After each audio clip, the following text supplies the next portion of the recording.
right, so today we are going to talk about the nature of science. And in that context, we're going to talk about something you've hopefully heard a handful of times, the scientific method. It's a little bit more than that. As I said, it's what I call nature of science conversation. What is on here? Sorry, I've got some weird thing on my screen. Give subtitles a try. Okay, turn it on is not something I want to do, so where's turn it off? There we go.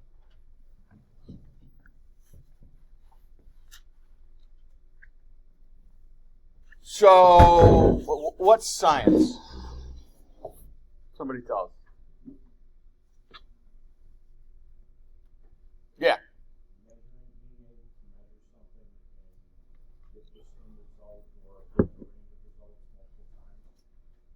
All right, being able to measure something and get the same results, or with an acceptable range, the same results in, what did you say, multiple times?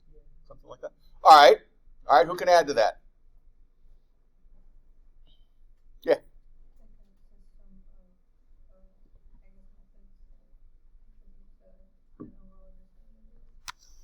Okay, system of methods that contributes to the overall understanding of the world. Is that what you said? Okay, cool. Who else can add to that? Yeah.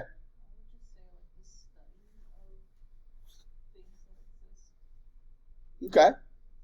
Study of things that exist. Did you get a hold of one of my old lectures? We usually end up very close to that definition. Not that you guys are totally right as well. Somebody else throw something in. We're not out of stuff yet. Yeah. Study of how the universe works or functions. Study of how the universe works or functions. Yep, which I will often call Mother Nature. Anybody else? Okay. Huh? It's a lot of definition is what that is. So, yeah, and we could keep adding stuff. And I joked a moment ago, where we usually end up is that science is the study of stuff. Okay? But as some of you alluded to, there's got to be some rules, right? Can't just study stuff. Otherwise, everyone would be doing science. What do we call some of those rules? They've got like a group of them have a name.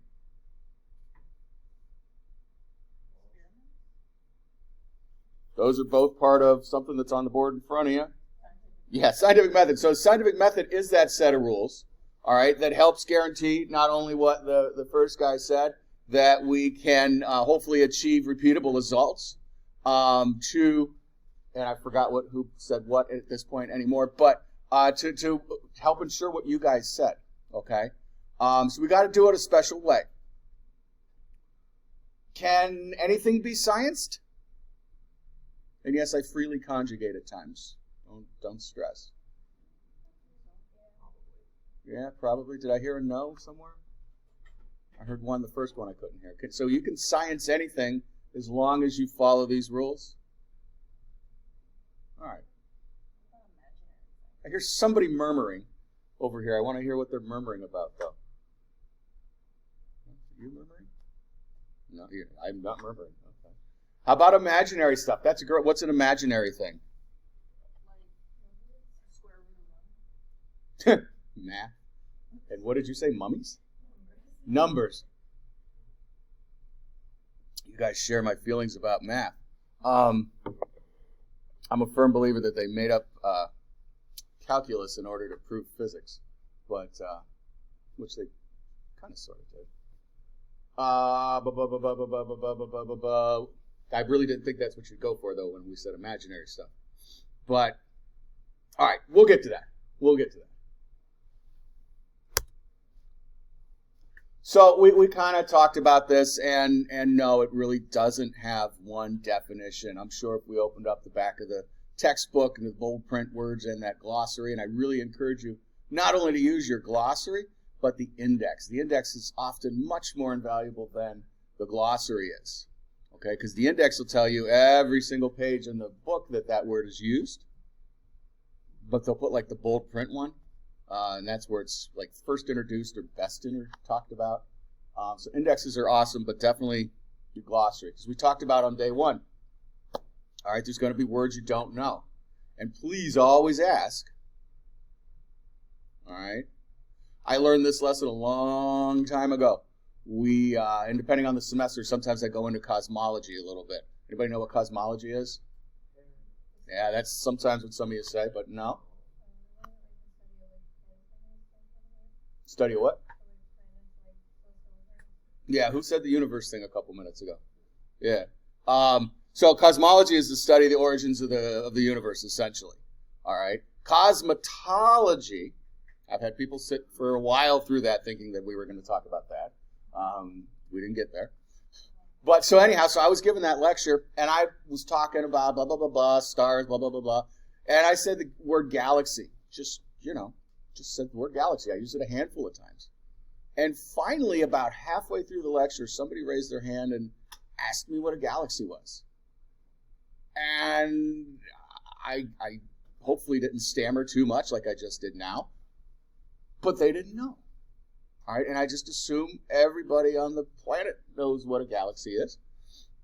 And if some of you don't, I apologize, I'm not making fun of you. Again, it goes back to what we talked about on the day one. Each and every one of you comes in with a different background, a different prep, okay? So I explained to her that it was a collection of stars held together by gravity, and there's so many different kinds out there, and so on and so forth, and suggested she Google some Hubble images, and so on and so forth. So, anywho, getting off track, but sort of still in the same church here at any rate. Wrong pew, but science has a definition in your book, okay? I'm not going to have you regurgitate that for us. What's a little more important in this case is the methodology that we talked about. We're going to talk about some more. And actually what you can and can't apply it to. So for right now, a great working definition is the study of stuff using the scientific method or something like that. Okay?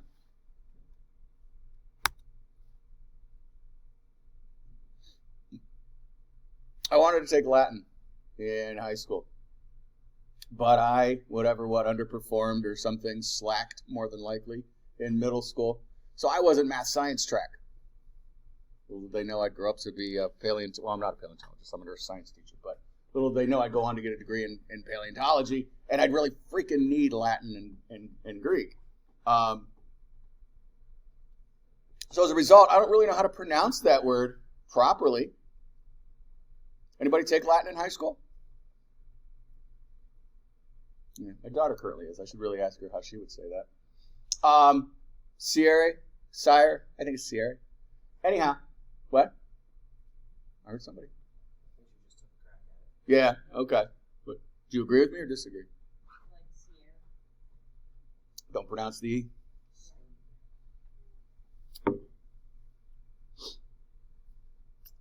A Catholic church, that was about all the Latin I got. Which is a decent amount, But at any rate, it means to know. It means to know. And I talk about stuff like this a lot this semester. It's called etymologies, roots of words, what they mean. All right? And this is a great example also to lead in about don't be afraid to ask questions. All right? So first day of grad school with the class, the teacher that was actually going to be my advisor and everything.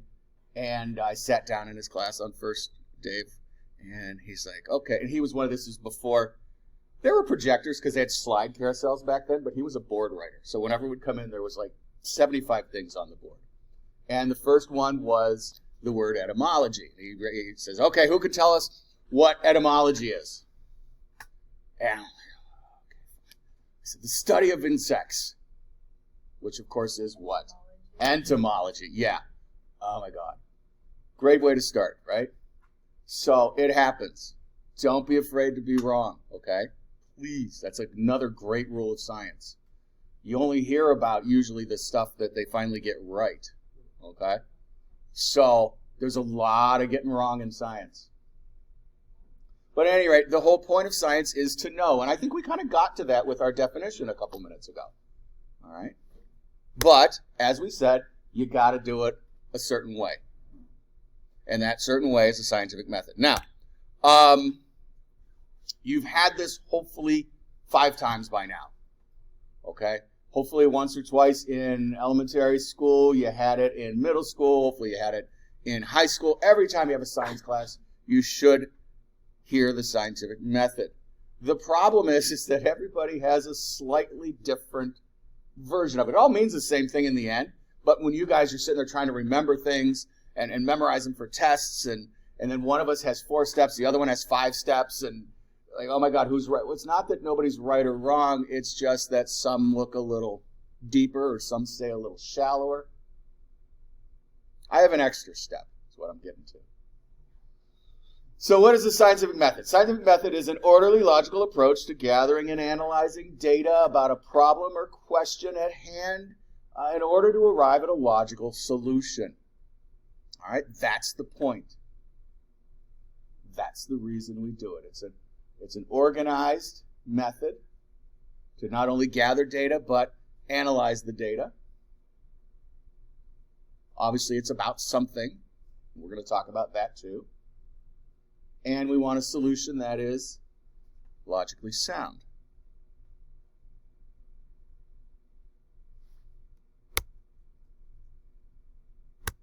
Whoops, I thought that would highlight. It is not. This used to be in lime green, and I recently, I guess last fall, people were whining about the color combination, so I changed it. I should have stuck with all dark blue, though. Can you guys read the definition there in the back? It's kind of, sun's coming in. Well, I'll say it like 3 times, but yeah. Formulate a question or present a problem, okay? This is the one I add, and I only add it, and it looks like the next one is actually dark blue, so I don't know why this one is so light. I add this, A, because I want to talk about it, and B, because I want to talk about it because it's important. You hear a lot that science is running out of things to study, or there's, wasted our money on totally useless stuff. You hear that a lot nowadays, unfortunately. But this is going to focus on a particular area, but there are still people dying of cancer. There are still people dying of AIDS, and so on and so forth. We are not done sciencing yet, okay? By far. But like I said, it's a very narrow, focused field. In undergrad, the guy who was going to be my advisor then, and I didn't even figure this out to my senior year, really, he studied giant clams for his doctorate, not even a master's, which is sort of, you're still feeling around a little bit. And I, as many 20-some-year-olds do, had the audacity to ask him apparently a rude question. We were on a field trip, and I got stuck sitting in the front seat with him. Yeah, I was probably sucking up a little bit, but still. We had to make small talk all the way across Ohio, getting to where we were going to go look at fossils at somewheres. And so what did you do in college? We had to make small talk, right? And he told me it's somewhere in the Pacific, off some island somewhere. God bless him for getting a great location, right? But I said, what did that have to do? How does that help the body of science? I don't even know what I said at this point. But I said, something along those lines. Wow, really? Kind of thing. And now, mind you, I went on to study horse toes. Well, zebra toes, technically. So, yeah, at any rate. But I said, what? And he didn't have an answer for me. He's like, well, it's, towards the greater good and body of knowledge and so on. And so he was all of like 32, I think, at the time, if even that. He was a young kid.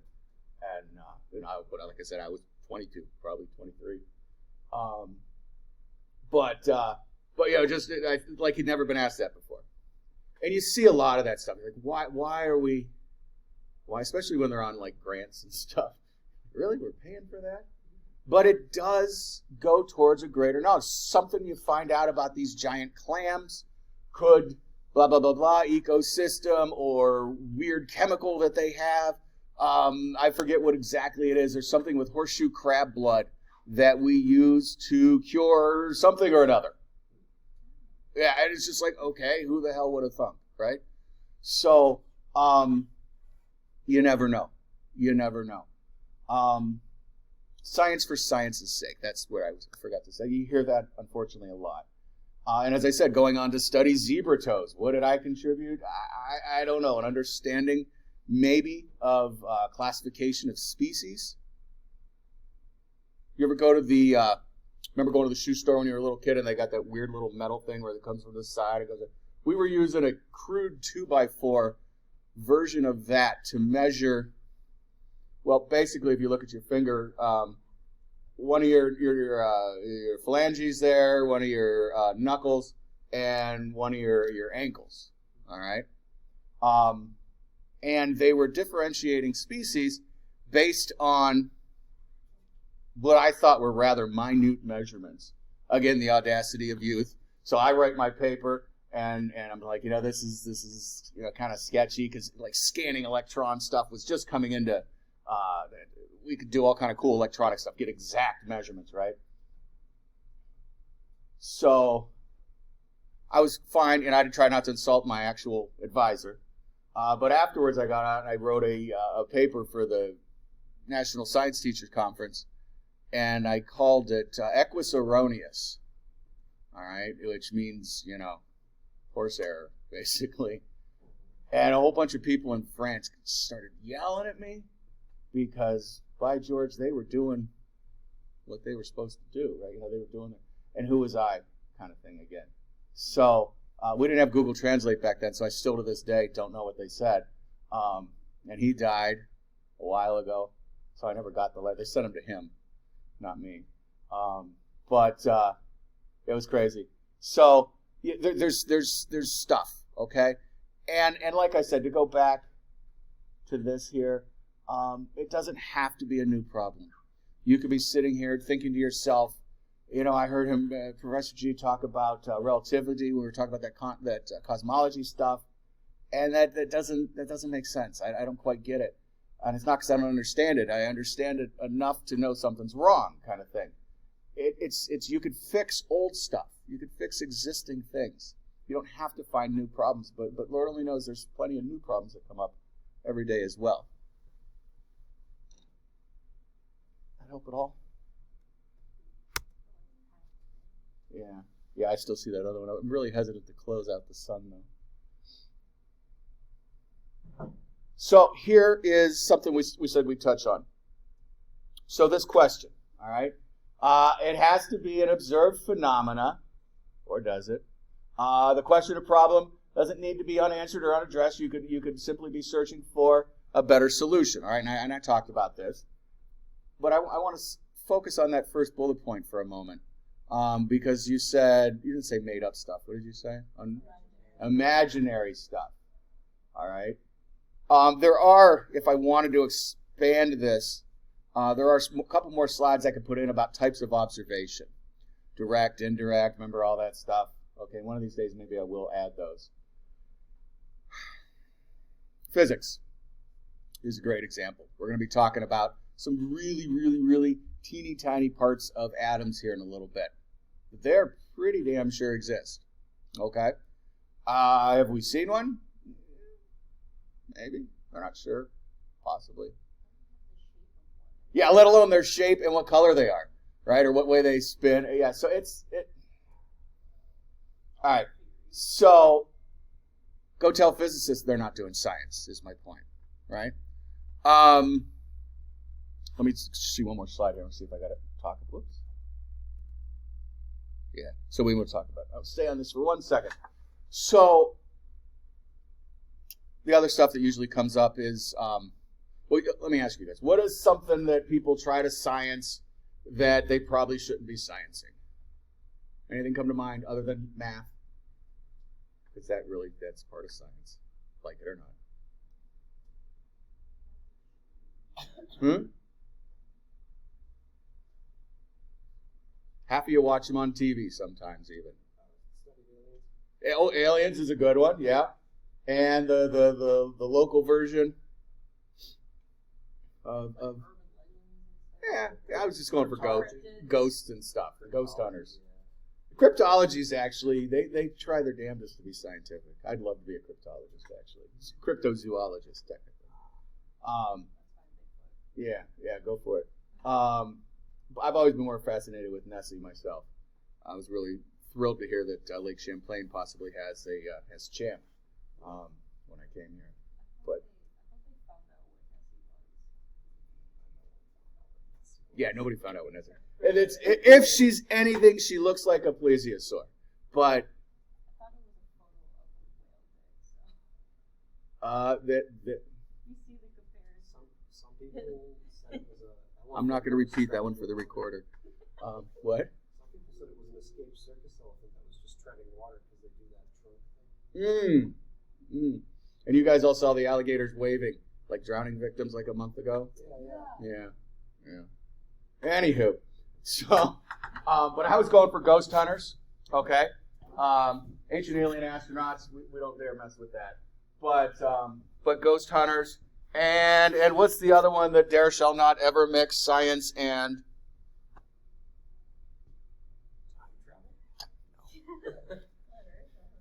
Science and religion. All right. Yeah, so, well, not even flat earth has nothing to do with religion. That's just moronicness. But at any rate, yeah, so there's a handful of things that we just can't really mix. They try really hard with the ghost stuff, and I'm not saying ghosts do or don't exist. I'm not saying any of that. But the right now it's tough to do the scientific method on that, okay? Religion is the other one. All right, and there's nothing wrong with sciences being religious. There's nothing wrong with scientists not being religious. It's totally up to them. But the huge problem is that science is based on fact, okay, or the search of facts. Religion is based on faith, right? When you look at poor Thomas, 2,000 years later, he's like, hey, is that really you? I don't know. I got to touch you to see. And we still have the word doubting Thomas because of that, right? So, just they don't go together real well. Now, funny thing about it, we talk about cosmology. It sounds like the setup for a great, a funny joke. You got a priest, a physicist, and a mathematician walk into a bar. That's how they solved relativity. But, cosmology, I should say. So there was religion in the beginning there. But, generally speaking,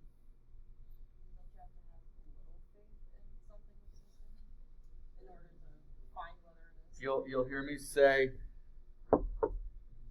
correct myself several times this semester saying that we don't believe in science. There's no belief. We don't use the word believe. But I say it all the time. Yeah. I'll say, so we believe that. Oh, wait. I'm going to take a second here and try and change the font on these. I don't really know why it looks like that.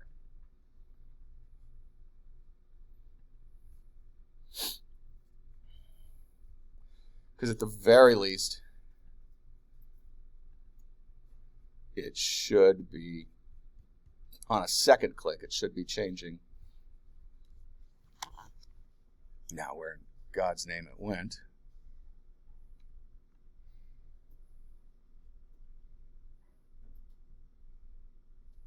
That's not it.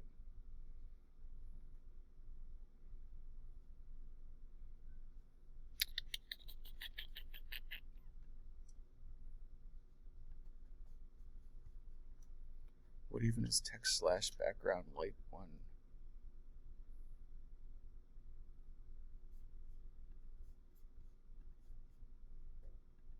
No, that's the background. Don't want to do that.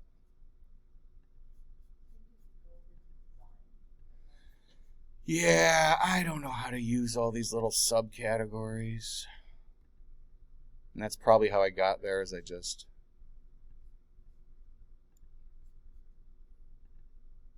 Alright, give me details. See, that's just pre-selecting one, which leaves these guys light colored.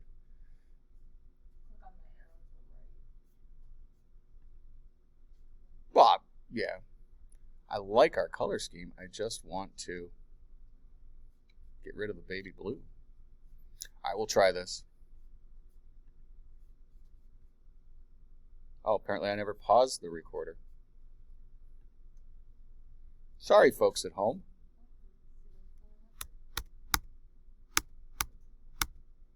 Oh, now it's shrunk all my fonts. Come on. All right, so for the love of Pete.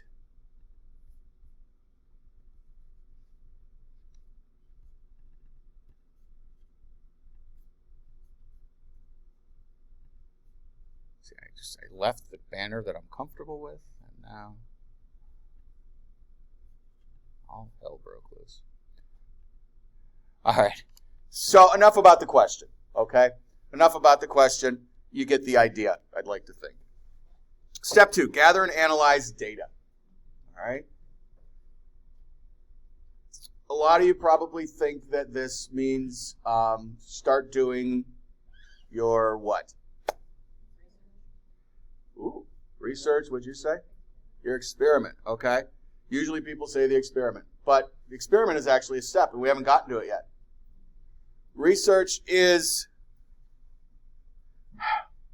what you should be doing. What you should be doing is looking at what's already been done, okay? At the very least, you don't want to rebuild the wheel, as they always say. So you see what's already been done. There's a couple reasons to do this. One, again, you don't want to rebuild the wheel. But two, it gives you a great idea as to where to start, okay? You're reading somebody's paper, and you're like, oh, my God, why did you do that? If you had done this would have happened, all right? So that's what you're gathering and analyzing. And I think it's my use of the word analyze that makes people think that you're doing the experiment. That's coming on, because this is going to ideally help inform where you go with this experiment. And like I said, the other thing is sometimes, you just need to make sure you're not the last person on the planet to know. First, let's say you want to, and I'm going to pick a silly example, but let's say you want to get out of MV, go somewhere else for a couple more years, and then go into grad school and just figure out why the sky is blue. Okay? And you're working hypothesis. We haven't introduced that word yet, but probably know got an idea what I'm talking about here. Your working hypothesis is that the sun is somehow reflecting off the oceans, and that's bouncing up, and that's making the sky blue, and you're going to go out and prove that, okay? When, in fact, if you had just taken 30 seconds to Google on your phone, you would have found out that because our atmosphere is primarily nitrogen, nitrogen's exactly the same, the right diameter, we'll just say, to bounce blue wavelengths more so than any other color. If we had a different primary ingredient in our atmosphere, we would have a different color sky. Oh, okay. Well, good. You just saved yourself, $45,000 there. You need to go study something else. So this is a really important step. Really important step. I'm very tempted to say nowadays it's easier than ever. All right. Because, we've all got these microcomputers at our uses, and you don't necessarily have to wait for interlibrary loan to ship something across the country and this, that, and the other thing. But almost there's so much information now out there that you got to do a lot more sorting. You got to do a lot more sorting, and that's anything in life. Please, check your sources and read more than one paper before you make a decision. Why are we not? Okay, there we go. So, the hypothesis.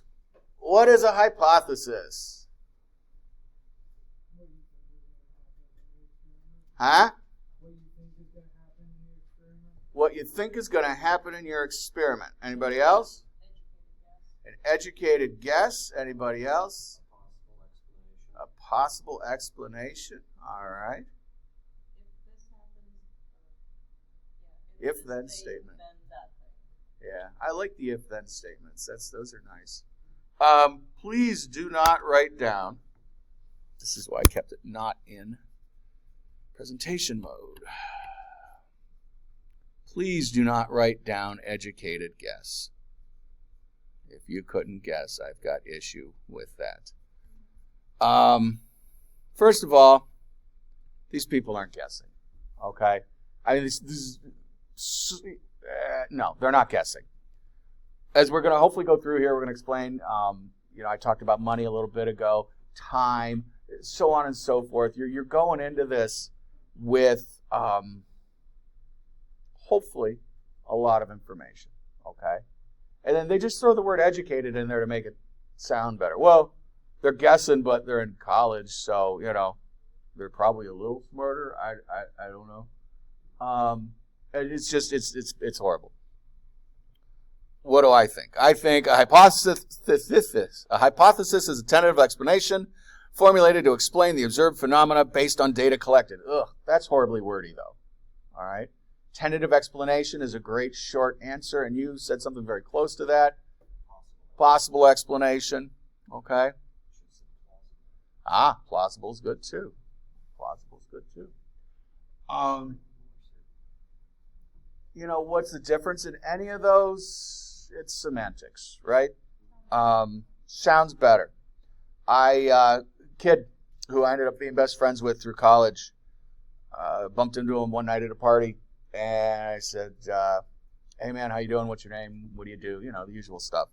He's like, oh, my name's Willie, and I'm a petroleum flow technician. I'm like, a petroleum flow technician? Wow, that sounds cool. What do you do? Oh, I pump gas. Oh, okay. So that's what we're talking about. Is this definition any better than educated guess? Sounds better. It is a tentative explanation, though. Okay. Why is it tentative? Because you're not sure yet. It's your idea going in. Hopefully. Again, sometimes, you're not so right. 70% is passing. Like the sky thing. Your guess is water, and it's the complete opposite of sky. Yeah, exactly. So, where was I going with this? All right, so at any rate, so you've collected, again, data collected. What is that data? It's reading, all right? And I had something I usually say here, and it keeps jumping. It gets to almost to the tip of my tongue, and then it's gone. I've been giving this same talk for 20 years, roughly.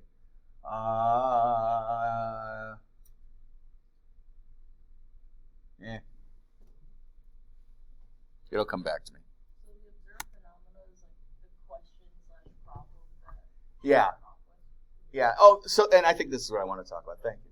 So, again, we're giving you an order because we want some structure, okay? The problem with, ignore testing the hypothesis for a moment. I remembered what I wanted to tell you. The problem with this is kind of what you guys alluded to already, right? That you probably have some knowledge about this already going into it. You wouldn't be interested in it. You wouldn't be reading about it. You wouldn't be paying attention enough to think that something is potentially wrong, okay? So you've already done a little research. You've already done a little reasoning about this. So this beginning is a little nebulous, okay? I agree if that's something you're pondering. Again, for the purpose of the test, there will be a question out there where these are in order, okay? Whether or not philosophically you could argue that, yes, one could come before the other, remember the order that they're in the slides to get that point. And when you're old enough to have a beer, we'll sit down and debate the rest of it. So how do we test the hypothesis? Experiment. All right, so we're finally there. Okay, we're designing the experiment. And that is not as easy as you would think. This is sometimes the hardest part, primarily because you need it to be unbiased. And a bias, it doesn't exactly mean what you use the word bias for in everyday life. In this case, a bias can be thought more of if you're playing pinball. And I know there's not a whole lot of pinball machines left on the planet, but hopefully you've played pinball once or twice. Okay? Just spent all. Where did you play pinball? Okay. Nice. All right. Well, so in playing pinball, and you may have done this, you've got the gutters on either side. And much like bowling, if you've never played pinball, you got the gutters like in bowling. Well, the difference with pinball is that you could whack it just a little bit and to get the ball, ideally, to roll down to your flipper instead of down in the gutter. You can't do that in bowling. You hit it too hard, of course, it's going to hit up the tilt light, and it's going to, default, you lose. But you do it just right, you get the results you want. That's what we mean here by bias. You can't build that into it, accidentally or on purpose. And that's why the second bullet, it's got to be repeatable by anyone, any place, anytime. Sure, you can have your set of rules. Okay, we need to be at room temperature. We need to be, whatever. But it can't only work if you do that one little weird thing. All right? Unless you could prove that weird thing is actually, essential and not just cheating. But, so it's tough. Another example of bias in this case is something we call Rube Goldberg devices, or Rube Goldberg machines. All right? Some of you know them, some of you don't. For those of you that possibly don't know what I'm talking about, think of some movie. Usually it's a movie about a smart kid. And it opens up, the scene opens with an alarm going off, and they'll, from under their covers, an arm will come out and smack the alarm. The alarm will somehow pull a little string, and it'll set a bowling ball going. The bowling ball will knock over an iron, which burns through something. And like 23 steps later, it feeds the dog. Some mundane activity that they made all these intricate little system things to take care of. Some of the stuff in Home Alone, exactly. Okay. It's in a lot of, they love it in Hollywood. It's a great thing. Goonies has one too, to open the front gate, if I remember correctly. There's a handful of them. So you got to make sure you're not setting up the game Mousetrap. Okay, I never played Mousetrap right. I always just made the whole thing. I didn't have the patience to build it one turn at a time. But Mousetrap is another great example. You need to make sure you're not making that. Okay, you have to almost accidentally prove your point. Oh, for crying out loud. It's beeping at me. All right. Formulate a theory. Formulate a theory is our next step. And, of course, it is too small to read. Next class will get this much smoother than you guys did. So a theory is a hypothesis supported by experimental data. Hypothesis supported by experimental data. So you came up with your hypothesis, you designed an experiment ideally to support it, you repeat it over and over and over again. That's one of the things, if you ever wondered why your teachers have you use the whole class's data when you're doing an experiment in lab, maybe, okay? Even though, like, that group's data sucks, this one, but yours is great. You got all this stuff. What we're trying to simulate is the repetition. We don't have time to do this over and over again. Sometimes, chemistry is a big one. You will repeat your experiment yourself a couple of times.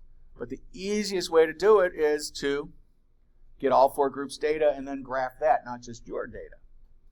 All right? So support it over and over and over again. And this goes back to the whole thing, even leading into hypothesis. All right, there is so much time and money spent at this point into this. These folks aren't guessing. Okay, they're trying to make an honest living, doing something that they believe in, they feel strongly about, and oftentimes we rely on them, trust them, that they're doing this research. We got the smartest minds in this field trying to figure out this problem. That's what they do. All right. So, like I said, there's a whole lot of undermining going on, a lot. And at first, it was you hear just a theory a lot. Okay, well, it's just a theory. If you really knew what a theory was, you wouldn't put the word just in front of it. Theories is pretty much as good as we get. There is a step above this. We'll talk about it in a moment. But, your book is full of theory. Because the next step is really hard to get to. And even then, there's shades of, well, we'll get there. I don't want to steal my thunder from a couple slides from now. So a theory is pretty dang good. You go out and then you introduce this idea at this point, if you haven't yet, for some reason, to a broader group of like-minded people. You publish a paper, you go to a conference, you talk to these people, and then it gets vetted out even more. Like the people in France that yelled at me that I told you about. All right, that's all part of the process to make sure, you're right, or at least as far as we know, these days, right now. So, don't yell at someone when they say just a theory. Don't roll your eyes at them, but, depending on how well you know them, you can say, well, actually a theory is fairly substantial. Problem is of course, we, misuse it in everyday speaking. You're sitting there, you're waiting for Saturday Night Live to come on or whatever you kids watch these days, and your buddy leans over and says, dude, where's the Cheetos? You're like, I have a theory. No, you don't. At best, you have a hypothesis, right? Where you last saw the Cheetos, maybe. But, so, at any rate, what is the next step? No. Yes, but no. In the scientific method. Ideally, you are publishing at this point. But what's the step above a theory? No, there are no facts in science. A law. Thank you. We'd hit it eventually, right? Throw enough darts. All right, step 6. A theory becomes a law. Yeah.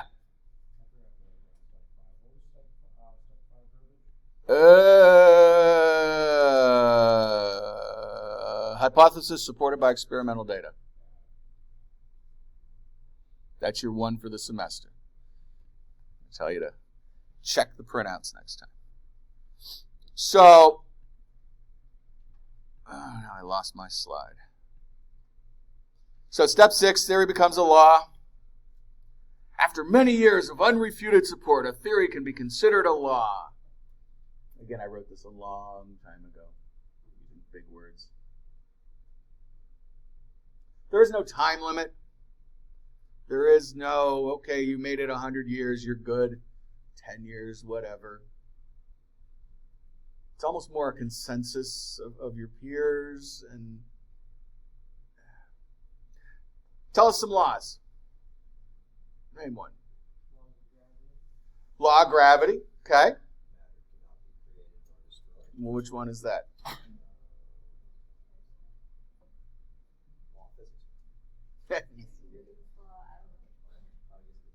Conservation of energy, mass, or matter, depending on what class you're learning it in. They flop in one of those words. All right. You can neither create nor destroy matter. For folks at home, is what he said, and I asked him what law that was. Anything else? Murphy's, yeah. True, but not very scientific. Oh, yeah, I couldn't hear you. You said something earlier. Relativity? Yeah, I think that's still theory. I'm not sure on that one. Who's the guy that did all the movement stuff? Yeah, usually you guys will come up with Newton's law. There's like 3 or 4 of them. And that's about it, right? Yeah. There's a handful more, okay? But that sort of goes to illustrate the point, right?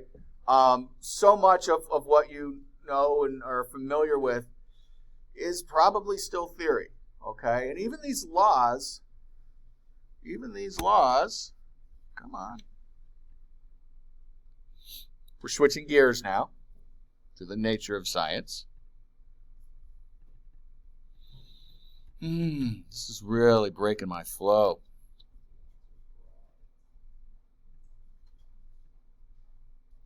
Okay? But even a law is not, I think someone used the word fact earlier, is not fact, is not truth. God forbid you use the word truth. Now, don't get me wrong. Your chemistry teachers, your physics, they're going to tell you about constants. It is 3.14159, da-da-da-da-da-da. It is. Okay, fine.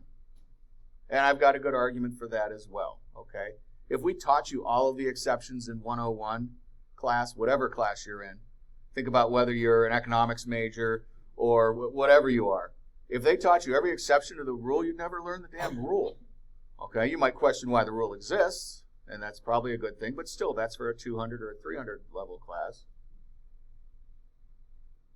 So we got to tell you, we got to lie a little bit and generalize, not lie, and tell you that this is the way something is, okay?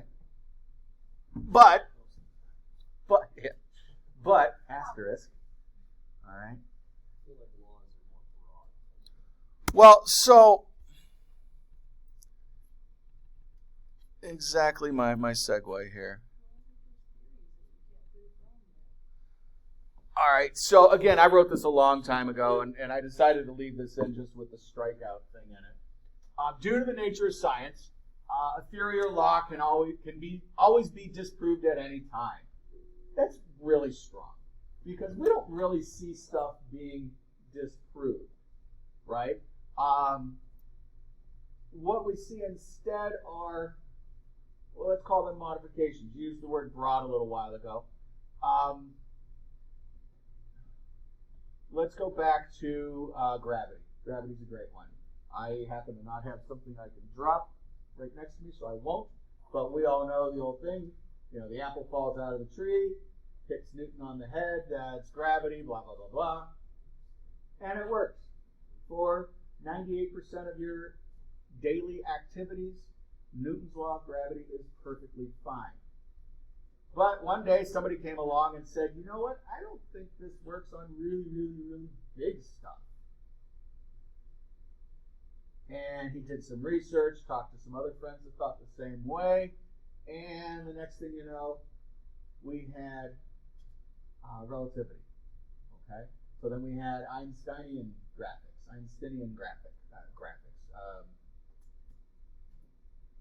What's the word I'm looking for here? Gravity, not graphics.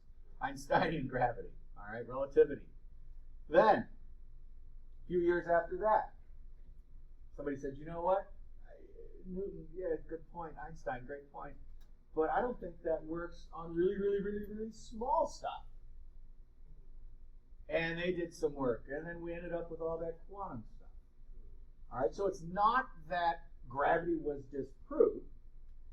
It's that, you know what, it applies in this situation. But in this situation, we need to look at something else. So this is something I guess I learned myself over the years as I was sitting here talking about it to you guys, so on and so forth.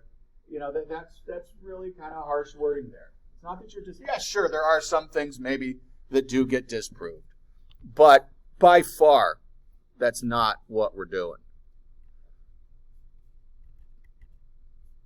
And here's another broad overstatement. All right. New evidence can be discovered at any time to completely disprove or invalidate previously held conventions. Too much. Okay? But yes, that is the nature of science. That is the point of science, right? We're always out there. And that is, COVID is a great and horrific example of this. The general public, are you in this class? You waiting for next class? Okay, feel free. I just wanted to make sure you weren't like too shy to come in or something. All right, so the general public is not meant to see this process. Okay? Not that it's a secret, not that it's, you know, some cult or anything like that. It's just that it's a long, tedious, boring process. During COVID, they were forced to go through this process really, really quickly. Yes, we had seen these kinds of viruses before. Just this was a new one, so can we use all this old? You know, so they weren't starting from scratch, but it was still fast. then on top of it all, with media being what it is these days, the 24/7 news cycle, the social media, this, that, and the other thing, it was all over the place. Every single step of the process. Which brought in the, oh my God, they're changing their minds again? What the hell is wrong? These people are, how are they? You were there, you lived it. How old were you guys then? Were you you were teens at least, right? That wasn't that long ago. Okay. So you were old enough to be thinking humans. All right, and we're not going to get into, whether you masked or didn't mask, or I don't care. But you lived through all of that. And you saw what the public opinion of science was and is still recovering from. Okay? That is the nature of science. We get new data, we change our freaking minds because of the new data. If you ignore the data, that's not how it works. So that is the scientific method. And I only half joke when I say it's not meant to be observed by the general public. They don't get it. You guys get it now. You sat here, you listen to me. Ideally, you're going out there a little bit more informed. Your kids will be a little bit more informed. But that's the point. That's the point. And it takes, if you never noticed, scientists are kind of weird, right? Some fields more than others. It takes a special kind of person to be able to do that. To spend your life working on something and some 24-year-old comes out of college saying, not quite, man. And you want to be able to sit down and have an adult beverage with them instead of, something more drastic. That takes a special kind of person to say, oh my God, I didn't think of that. Or whatever. So, when people say, they're not science-minded or they're not business-minded, I'm not business-minded. Okay, I'm not administrator sort of material, so on and so forth. That takes a certain mindset. Science takes a certain mindset. So I will never argue with you guys that, I don't do science. Well, we'll find a version of science you can do, make it less scary, so on and so forth. I mentioned that to you guys already. That's sort of my goal here. But yeah, it is a mindset. It totally is. But you guys aren't deep enough to worry about that yet. Don't worry about it.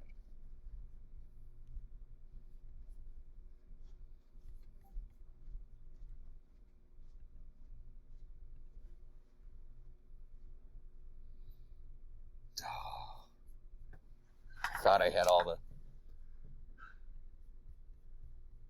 small letters made big. So what can we do with all this? Well, what we can say, and I really like this, we go back to the definition of science. You didn't think I was actually going to circle back around to that. Is our accepted explanation of phenomena. That's what science is attempting to give us. As of now, we got our best people working on it. This is what they think is going on. This is what they think is how it works. You disagree? Go back to school, change your major, whatever. Go into that field, do some research, and prove them wrong.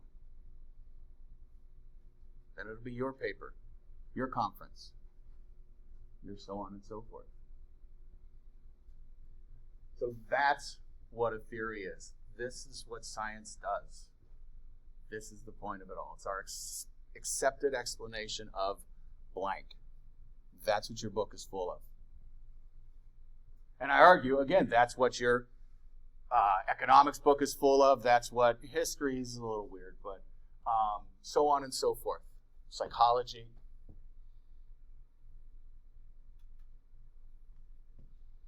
So on and so forth. All right. So I got all this rigmarole down here that I can't click on. I think we're finally now at the last slide. This is a silly quote. And it's been proven wrong by like Mythbusters and other folks like that, but it still brings a point. All right, keep in mind that at one point in human history, the most educated, in quote, minds in science believed that the world was flat. All right, all it took was a few free thinkers to prove them wrong.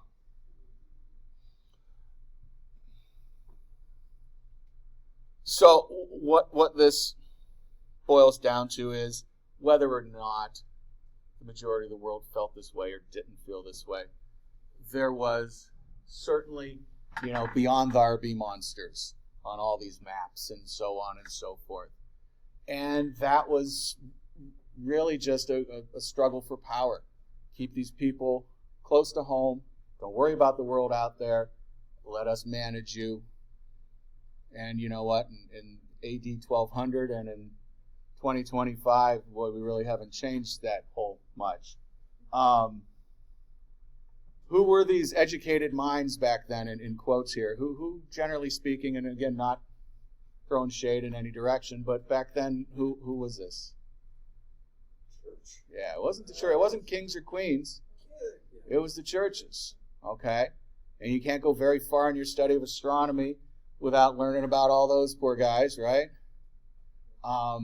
There were other ones, you don't hear about it so much, but other fields of science. And again, it is what it is. So, point is, where am I going with this? I'm not entirely sure, but I know where I typically go. Point is that everyone that's giving you information has a reason. Okay, the word is agenda. And you need to, something we call critical thinking. It used to be a really big buzzword, and it was getting kind of overkilled, and now it's completely almost gone from the educational vocabulary. I'm not sure why. But you need to think about a couple things when people are talking to you. Why are they telling you this information? Is it for your own good? Usually not. Is it for their own good? What's the reason? And is the information accurate? And I've said it a couple times already about checking your sources and so on and so forth. We got to go. But everyone has an agenda. I have an agenda. As I said before, my agenda is to teach you that science maybe isn't so scary, okay? And there's something maybe cool in it that you could find in these next 14 weeks. That's my agenda. Everyone else, find out. Car salesman's the usual thing that I go talk about. Okay, this is the best car for you. Is it? It's been sitting there so long, they just need to get rid of it. Okay?